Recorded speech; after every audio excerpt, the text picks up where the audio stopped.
one last comedian. Ladies and gentlemen, raise the roof. Here he is, Patrick Mooney.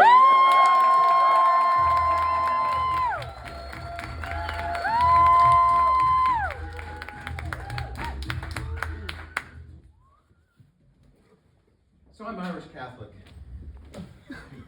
That's funny. Thank you very much. Great evening. I'm Irish Catholic, and you know what's great about being Irish? People's expectations for you are really low. So when I tell people I'm Irish, the conversation often goes like this. Oh, so you're Irish.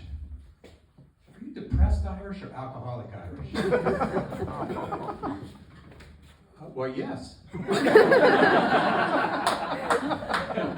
Is anyone here Irish, by the way? Yeah. So after the show, we can go out for a couple pops and talk about our serotonin reuptake inhibitors. So, I grew up during the tumultuous time in the Catholic Church. Priests and nuns were leaving the church in droves. Families were questioning their faith. When I started first grade at Assumption School in Bellingham, Washington, there were 52 kids in my first grade class, all taught by one nun. There are 8 grades in all taught by nuns except for 3.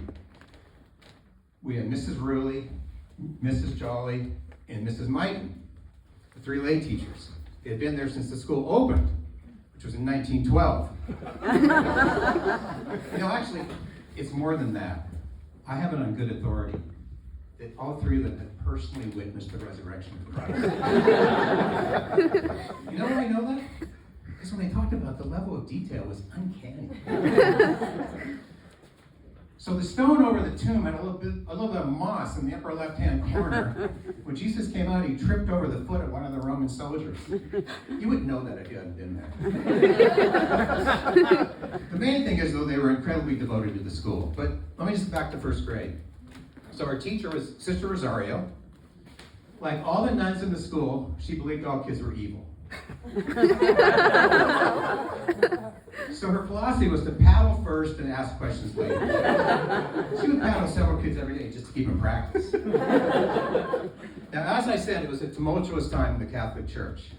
When I got to 3rd grade, we'd gone from 52 to 42 students. Mrs. Ruley, and Mrs. Jolly, and Mrs. Mike were still teaching. They were all using canes at this point. Now, Mrs. Ruley was a kindly person. She practiced nonviolence most of the time. She never used her cane in anger, except on Roger Hamilton. There's a giant ass kiss, and she's just going to stand it. That's a very nice dress you're wearing today, Mrs. Ruley. Get back in your seat, you little heathen. After 2 months, he spent the rest of the year just hiding underneath his desk. So when I got to 4th grade, things really started to accelerate. We were down to 35 students. Our teacher was a nun, Sister Theodore. She reminded us of Joan of Arc. Not because she was fierce, but because she appeared to be about 17 years old. So one Monday, we show up, and Sister Theodore was gone. She had just vanished. And so our principal, Sister Dominic, was scrambling to find the teacher. Now, Mrs. Ruley, Mrs. Jolly, and Mrs. Mike were still there, but they're all using walkers by now. And this was the year I learned that I think there were limits to their devotion to the school. I was in the hallway, and I heard Sister Dominic ask Mrs. Ruley if she would consider teaching a combined 3rd and 4th grade class. Now, I expected Mrs. Ruley to say, "Oh, sister, I would prayerfully consider your request." Instead, she gave her the finger. So they finally did find a teacher for our class. Now, in the middle of the school year, when you find a teacher for a private school that pays probably $200 a month, you're pretty much going to get someone who can get a job anyplace else. Now, they found a very earnest young man, Mr. Crawford, whose philosophy was that kids were good and they just needed some direction. It was a welcome change from the nuns. His problem was that he was a recent convert to Catholicism. And when I say recent, what I mean is he saw the job posting and he just converted right now. $200 a month. He didn't know Adam and Eve from Sonny and Cher. So he developed like little tricks to help him remember Catholic teachings. But the problem was he'd often slip up and give the tricks away.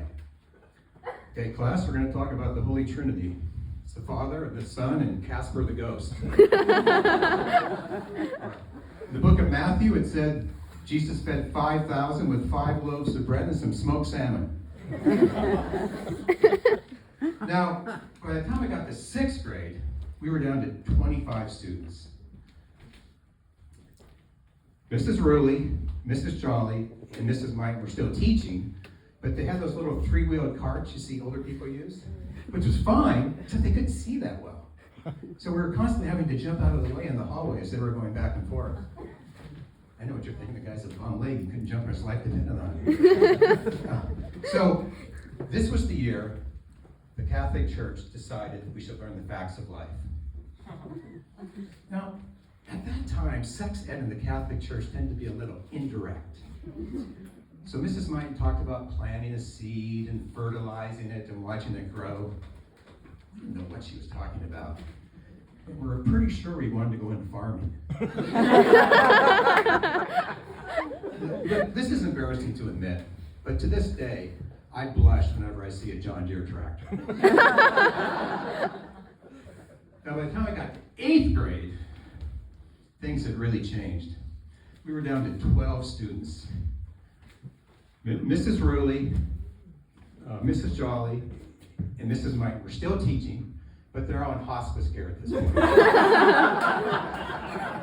The school just brought beds into their classroom, and they just stayed there the whole time. They were really desperate teachers at this time.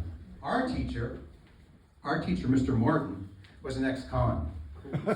Actually, he'd gotten out of prison the week before school started. He was hired on the spot. But in some ways, we had come full circle. Because like Sister Rosario, he too thought all kids were evil.